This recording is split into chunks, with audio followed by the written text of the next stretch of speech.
Do you hate your job? Do you find that you're dreading work, that you have fallen out of love with a job that you once enjoyed and felt fulfillment whenever you were working? If you have, then believe me, you're not alone, because according to a survey done by Gallup, 60% of people report being unsatisfied and unhappy at their jobs. That's 6 out of every 10 people.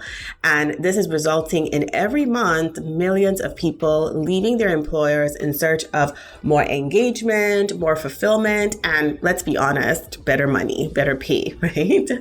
If you once loved your job but find yourself daydreaming and fantasizing about quitting, this episode will be helpful because I share some strategies that if you apply them, you just might end up falling in love with your work again. So enjoy the episode. Welcome to Happy Without Medicine, and I'm your host, Dr. Yuandi, a medical doctor, therapist, and a fierce advocate for your happiness. My mission here is simple: to help professional women just like you create a life you're excited to wake up to. It's time to make the happiness you feel on the inside match the success others see on the outside. Let's get started.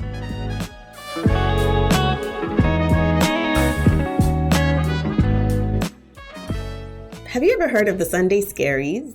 Sometimes they're called the Sunday blues. So maybe you haven't actually heard of them, but I can guarantee that at some point in your life, in your career, you have experienced the Sunday scaries. And so what that feels like, what the scaries feel like, is you feel anxious and a sense of dread, like you're dreading going into work on Monday. Or maybe like me, you used to work shifts and you had pre-shift scaries. For me, it would become pre-night shift scaries. So I would spend the whole day leading up into my night shift trying to distract myself from the feeling of anxiety and anticipation and dread of what the night shift had in store for me. So if you are a working woman, especially if you are someone who has a very busy life and work is a big part of your busy life, and you work outside of the home, or maybe you work from home, but it's not your own business, for example, or it's not your own enterprise, or maybe even if it is, sometimes thinking about going into work after the end of a holiday or at the end of a weekend can be filled with dreadful anticipation. And maybe you're like me or many of my clients who just take that as part and parcel of what it means to be a professional. And like every warning signal that we receive, we ignore the signs and we just keep pushing through because we don't want to stop and pay attention. We don't have time to stop and pay attention and ask ourselves, what does it mean that I am feeling short-tempered, or I'm irritable, I'm snapping, I'm anxious, I feel my stomach's upset, and I feel sad every Sunday night or Monday morning, anticipating going back to work? The Sunday scaries are just one of the many symptoms of job dissatisfaction. Other symptoms include pessimism, so asking yourself, what's the point of this anyways? It could look like withdrawal from colleagues or anyone who has anything to do with work. It could also be what the internets are calling now quiet quitting, so doing the bare minimum for, a myriad of reasons. Sometimes it's even decreased performance and decrease in the quality of the work that you're putting out. And in the extreme, you might start to have interpersonal conflict with your colleagues, with your bosses, with clients, without really caring about the ramifications. Now, if you're experiencing any of these symptoms, it's time for you to pay attention. These are warning signs of job dissatisfaction, which I have seen many times eventually lead to burnout if not addressed quickly. So the practical part of this episode, I'm going to share some strategies that will help to improve your job satisfaction, especially, and this is important, especially if you once loved your job. So let's get into it. The first thing that I want to say is don't quit yet.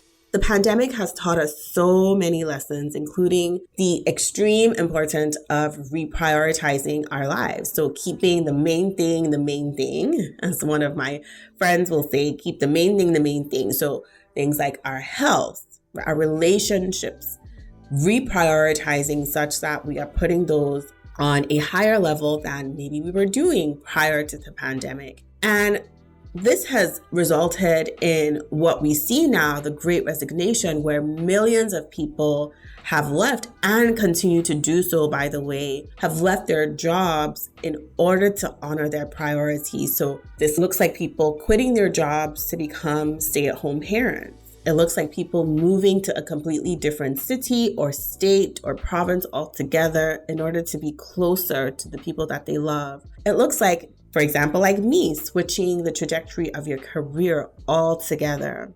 And of course, many people, like I say, have actually quit their jobs. But before you decide to quit, I will offer that you take a step back and assess whether quitting is even necessary in your situation. I'll use the analogy of a marriage. If things are on the rocks, have you done everything? Have you done everything that you can to stay? I can already hear you saying, Yoandi, it's not that deep. Why are you comparing a job to a relationship? Remember, I said that if you loved your job, it's different if your job was just a placeholder or something that you were doing in the meantime. But if you actually loved your job, then you need to think about if leaving and quitting altogether is necessary. Have you done all you can to make it work? Because if you see potential in the growth of your career, if you see potential in the company, if you see potential in the impact that you're having, maybe quitting yet is not the right answer. So let's go to some other things that you can do. So number 2, be curious. Ask questions about the way that you're feeling. Assess what has changed, especially like I said, if you once loved the job. Is it a change in company policy and culture? Maybe before, when you joined, the organization was about the people, the customers, the environment being warm and welcoming and helpful and friendly. But now there's been a change in policy where it's all about the bottom line, the revenue, the profit, and that just doesn't sit right with you anymore. Or is it a new boss that is very different from the old one? Maybe the new person is strictly business and, no smiles. What's the work? What's the output? What are the results? Whereas your old boss and you were BFFs that you could just hang out with and cry with and laugh with and do all those things with. And you're resisting the change to what you have now compared to what you previously had in a boss. Did you move? Did your family move to a different location? And so now you're having to commute longer hours to get to and from work every day. Have you been sitting on a project that is draining you and taking a lot out of you? Be curious, assess what's changed. Think back to when you actually loved your work and what were the circumstances around that versus what the circumstances are now. Number 3, know your values. And I talk about values all the time because I do believe that they can serve as a guiding light, a North Star, a lighthouse to bring you back on course when you somehow have veered off course, whether it's your veering off or the environment around you just no longer aligning with your values. Your values will give you clues as to why the state of your current work situation is causing dissatisfaction. Continuing with the boss example that I used in the previous point, if one of your core values is recognition and your new boss is the type of person that keeps praise and feedback really close to her chest, then that's some insight for you, right? I'm not getting the feedback and the recognition that I need to stay encouraged and motivated. And so maybe it's a matter of sitting down with your boss and having a meeting and saying, hey, in order to stay encouraged, in order to stay motivated, I need to hear that I'm doing a good job. And so I would appreciate if maybe once every month or once every couple of weeks, we could have a sit down and you could let me know what I'm doing well and what I need to improve. I had a client who did this with her bosses, and although she was very nervous about the conversation, That, and of course, amongst other things, have caused her to feel more confident at work. And it's been such a joy to watch this brilliant woman evolve from feeling very uncertain about her position in the company to now really standing on her feet and projecting the confidence that she is 100% worthy of. You might also want to think about creating opportunities at work that are in line with your values. So for example, if community and belonging are one of your values, and since you're now working remotely, you miss that about work, maybe you can take it upon yourself to create initiatives that engage your colleagues or maybe engage your clients in a way that honors that value of community and belonging for yourself. Maybe security or wealth are some of your core values, and the state of the economy is causing you to feel unhappy about your income. It might be time to sit down and ask for a raise and come up with a strategy for asking for a raise. And so knowing your core values is so important because it's intel, it's insight, and you can start to make changes accordingly. By the way, if you don't know what your core values are, be sure to check the show notes because I have a worksheet that makes it really simple for you to narrow down what your core values are. Okay, on to the next point. Point number 4, take a sabbatical. I actually have 2 of my friends who are currently planning a sabbatical. One is planning to go next year and the other is planning to go in a year and a half or so. If your employer allows it, then do it. Take that sabbatical. If you've been working the same job day after day, year after year for several years, your mind, your body, your spirit might want something new. But sometimes it takes going away to travel or to learn something different to rejuvenate you so that you can then come back to work stronger and wiser. And the final point that I want to make is so important, and that is to create systems and support at home. So what does that look like? So as a physician, and I think many people do this, we become experts at compartmentalizing. So the minute you walk through the double doors of the hospital, you are, leave work at work, and then vice versa. That is kind of how we train ourselves to survive. But to be honest, as much as we try to compartmentalize, it's impossible to completely separate work and home.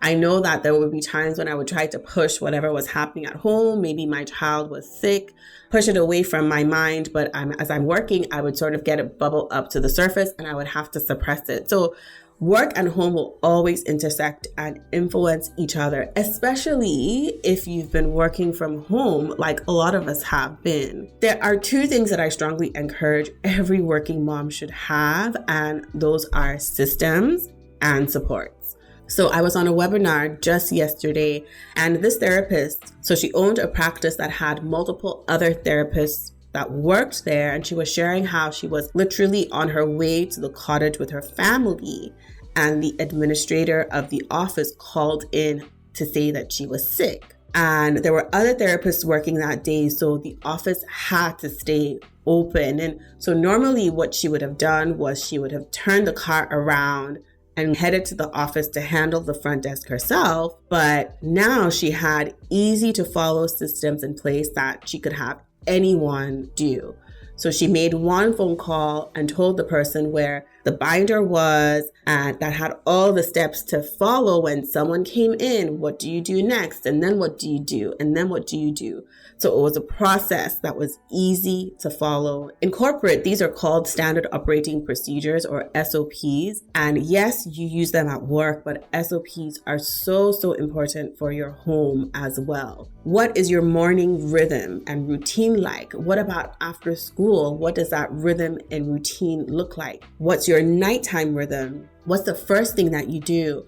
And then the next, and then the next, and then the next. If you had to work late for some reason and you were stuck in the basement, could someone else in your network, in your support system, step in and take over because you have laid out the step-by-step rhythm for them? Could your kids, depending on their ages of course, but could they take over and sort themselves out for dinner and put themselves to bed if you happen to be stuck at work? Systems and a support network. So that looks like neighbors, grandparents, friends, people from church, whatever that might look like. Having a system that they can follow, and having people who you can call on takes a mental load off of you so that you're not drained thinking about all the what ifs happening at home while you're at work, because this really takes energy away from your ability to enjoy your work. And so at the end of the day, I think all of us are going to go through cycles where we don't love our jobs. We hate our jobs. We're showing up half days a week, or we're dragging our feet and showing up late in the mornings, or we are taking multiple mental health days. If this is you, then don't ignore the signs. Don't ignore the signs. Doesn't mean that you have to quit. Maybe, especially if you are in a very unhealthy work environment, but maybe not. Maybe not. Maybe one of these 5 tips that I've shared will be helpful for you in re-strategizing, reorganizing, creating systems, having conversations that will help you fall in love with your work again. And so if you found this episode helpful, share it. Share it with your colleagues, share it with your friends, your sister, your neighbors, because we all know at least one person who is struggling with enjoying their work and it's taking a toll on other areas of their lives. So be sure to share it, okay? And to end this episode with a quote, this quote is from English author Arnold Bennett, and he said, "Any change, even a change for the better, is always accompanied by drawbacks and discomfort. So as you take steps towards falling in love with work again, know that you will have some discomforts and some drawbacks, but know that those are just growing pains required to create the work that you are excited to wake up to and not dreading every Sunday morning." Until next time, remember that I'm here always fiercely advocating for your happiness. Bye. Thank you for joining me, Dr. Yuandi, on the Happy Without Medicine podcast this week. If you enjoyed this episode, I would so appreciate it if you could give it a review on Apple Podcast, because it helps Happy Without Medicine pop up when other women are searching for ways to find their happiness again. And visit happywithoutmedicine.com to view the complete show notes and other resources mentioned in today's episode. I'll catch you next time.